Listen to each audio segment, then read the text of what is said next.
Hey, Life Coach Church family. It is Sarah Miranda here. I am the women's ministry leader here at Life Coach Church, and I am bringing you day 15 of our 21-day devotional.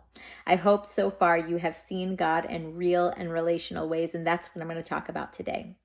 When I went into this fast, I thought that it was going to go a very different way than it's gone. Maybe you can relate. I went in and I thought to myself, well, if I fast this way and I pray this way, then God will show up this way and things will go in the way that I want them to go. That's not typically how this works, right?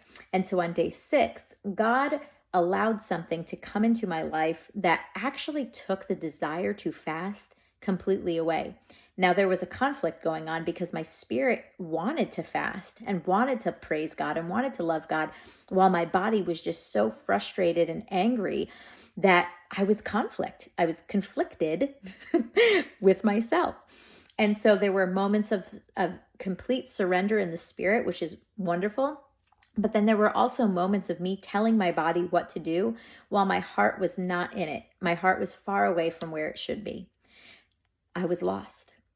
One thing I love about God is that He always meets us on the road that we're on, and He uses the things that only affects us in such a mighty way to change our hearts. It's a relational moment that you get to have with God, that God uses the exact thing that you need to speak to you.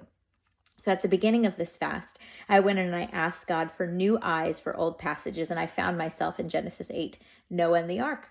We know that story, but 2 things stood out to me this time. Is that God gave Noah specific instructions on how to keep his family safe and alive, and how to construct the ark. But one thing that God did not give Noah was a steering wheel. Noah had no control on how things were going to go. He needed to know and trust God completely. The other thing that I thought was really cool was that at the end, after the rain had stopped, Noah sent out a dove to see if he could find dry land.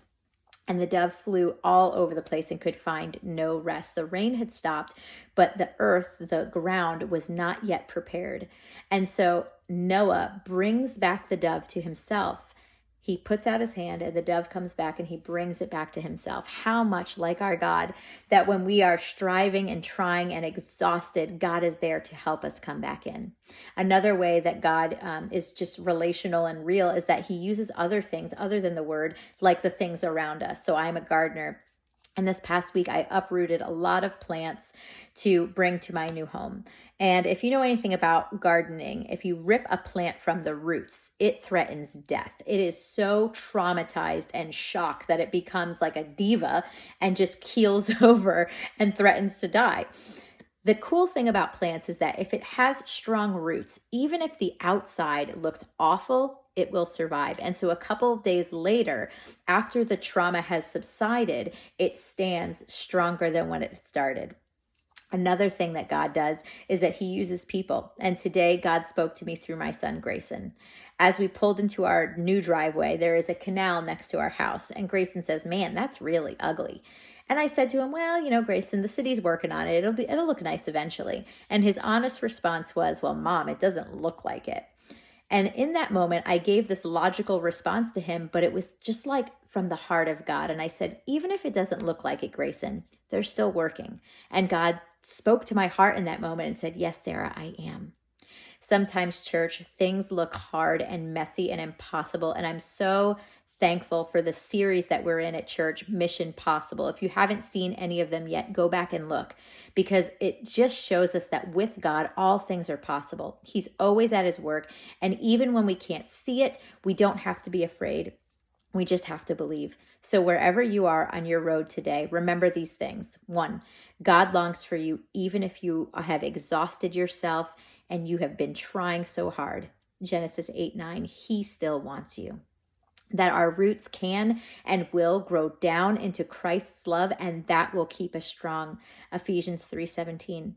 And even when it doesn't look like it, God is always at His work. John 5:17. I hope you guys have an awesome day 15, and comment below if you have real and relational ways that God has met with you. Hope you have an awesome day. Love you, Life Coach Church.